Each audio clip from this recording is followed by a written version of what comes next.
जिंदगी में अक्सर वही लोग हमें रुलाते हैं जिनकी खुशी के लिए हम अपनी हंसी तक भूल जाते हैं।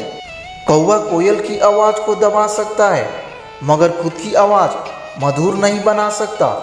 उसी तरह निंदा करने वाला व्यक्ति सज्जन को बदनाम कर सकता है लेकिन खुद सज्जन नहीं बन सकता।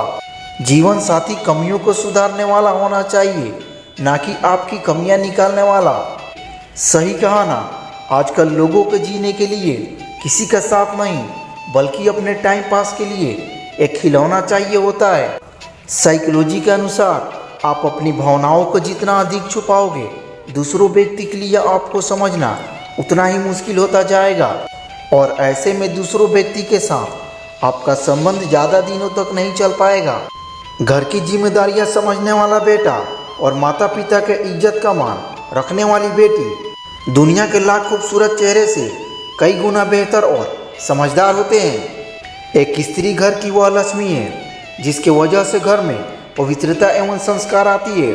जिस घर में स्त्री खुश रहती है वह घर स्वर्ग बन जाता है और उस घर की खुशहाली और संपन्नताएं हमेशा बरकरार रहती है। यह जरूरी नहीं होता कि सारे सबक किताबों से ही सीखा जाए, कुछ सबक जिंदगी और अपने लोग सिखा देते हैं। क्योंकि मेरे अपनों ने ही मुझे सिखाया है कि कोई अपना नहीं होता। झूठा प्यार खुशी तो देता है मगर बुरे समय में कभी साथ नहीं देता। किसी को अपनी ज़िंदगी में ज़्यादा अहमियत देने से पहले अपनी भी अहमियत उसके नज़र में जांच लेनी चाहिए, वरना ज़िंदगी भर दुख और धोखे ही रहेंगे। बहुत कठिन होता है किसी का सब कुछ स्वीकार करना, उसका क्रोध, घृणा, अवहेलना, बिछोह और कटु वचन, पर यदि प्रेम में हो तो ये सब सुखद लगता है क्योंकि प्रेम इंसान को असहनशीलता बनाता है। बहुत तकलीफ होती है उस वक्त जब कोई अपनी मोहब्बत को किसी और के साथ देखता है।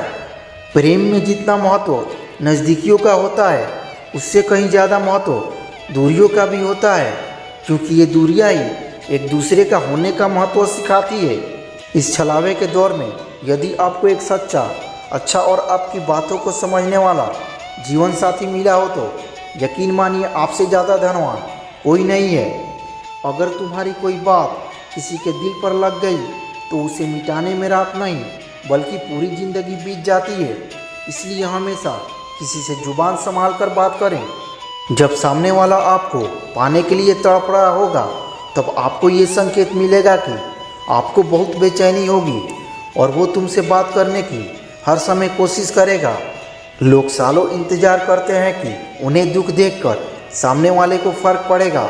मनोविज्ञान कहता है कि दुखी और हमेशा रोने वाले व्यक्ति के पास कोई नहीं आना चाहता। अगर तुम खुश रहोगे तो क्या पता उसे फर्क भी पड़ जाए, क्योंकि आप किसी के बिना खुश रहना सीख जाते हो तो उसे ये सोचकर फर्क जरूर पड़ता है कि मेरे बिना भी आखिर ये कैसे खुश है।